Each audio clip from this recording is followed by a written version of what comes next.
old parliament. And there has been several attempts to portray this peaceful occupation as violent.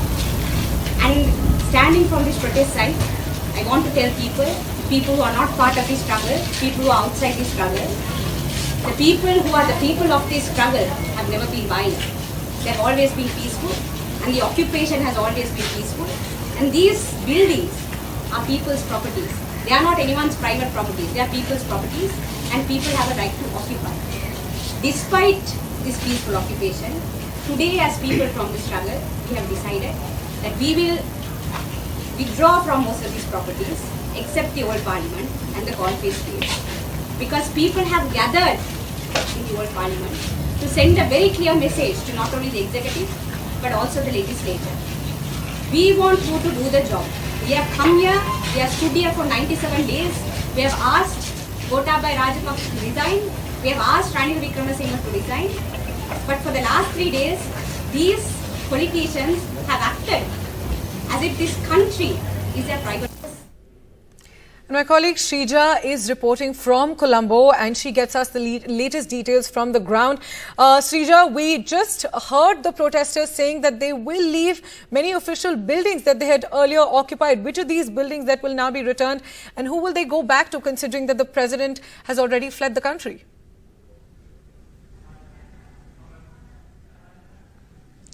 Well, with President Gotabaya Rajapaksa, fleeing the country, it has left the, in terms of the political affairs here, in a state of limbo.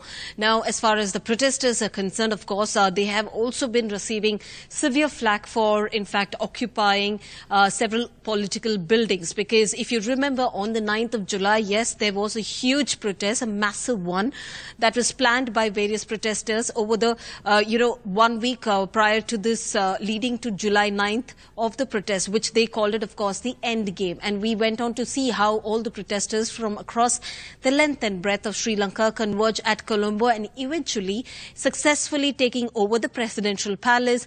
And eventually we did, of course, see how they had even captured the old parliament, the parliamentary secretariat, and also Temple Trees, which is the official residence of Prime Minister Ranil Wickremesinghe. Just about yesterday, we went on to see when the news spread that Mr. Ranil Wickremesinghe will be appointed as the acting president. We went on to see the standoff between the police and the protesters for over 2.5 hours, after which the protesters managed to barge into this particular Ranil Wickremesinghe's office, and they have captured that too. So a total of 4 buildings were captured, but for now we understand the protesters, yes, have given out a clarification saying that enough is enough. We are handing over the political structures back to government, which means they will be vacating the presidential palace. They will also be vacating Temple Trees, which is Ranil Wickremesinghe's official residence, and Prime Minister Ranil Wickremesinghe's office on Flower Road as well. But what will remain in their custody, what we understand is that the old parliament. Now, the old parliament, which is also the presidential secretariat, is within the periphery, the perimeter radius of Gota Gogama. Right adjacent to the old parliament is a site, a demonstration site, which was converted by these very protesters, anti-government protesters, for over the last 3 to 4 months, where they have been camping at that particular site for over 96 days now. Now, they say that they will not vacate that particular place until Mr. Ranil Wickremesinghe steps down, and also Gotabaya steps down as the president.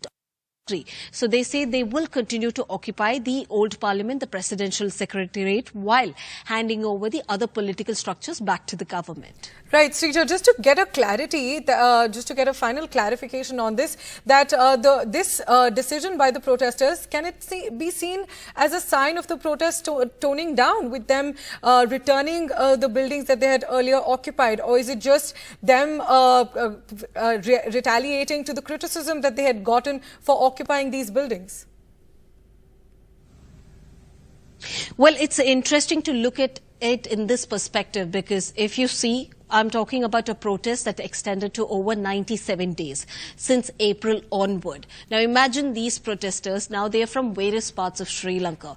They all are, people from various walks of life, various students, teachers, professionals, and some have even lost their jobs. Now they have all camped at this particular demonstration site.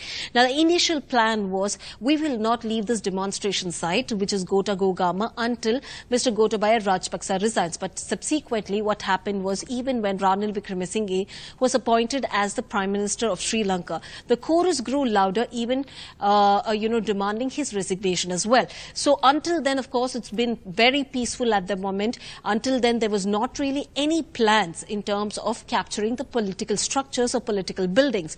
But things went really out of control when the protesters decided to call for a massive protest on the July 9th. So when they realized that Gotabaya is not stepping down, Ranil is not stepping down, they decided to capture. Has it really stay on with us well, as we continue to track the developments from Sri Lanka.